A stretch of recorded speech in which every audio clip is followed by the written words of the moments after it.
have a Samsung washer model wa44a3205aw, and I had to replace the suspension rods for my tub because it was constantly out of balance, so I had to put new rods in.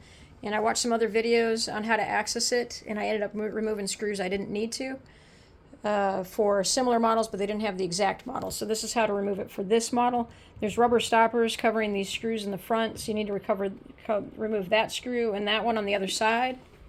And then when you come around the back, I removed about 8 screws I didn't need to. There's this panel here that on the other videos they were removing this. So I removed the screws to take this panel off, and then I removed this screw here and this screw there, and I didn't need to do any of that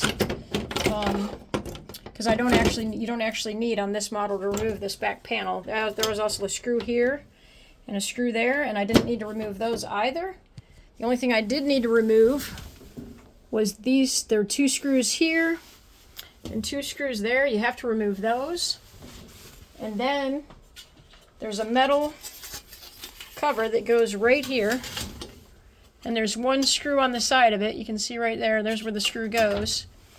And this, as you can see, there's like a little latch here, and it catches on this lip. So you have to use a screwdriver to pull this out a little bit. And then you can slide that panel out.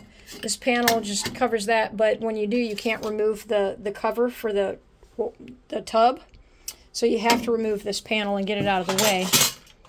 But other than that, it's pretty quick. I think they realized a lot of people were having to change the suspension rods, and they just made it a little bit easier on some of the newer models. So you don't have to remove all these. Just remove these 2, the 2 on the other side, this metal plate, and then those 2 in the front, and you should be able to access your wash tub.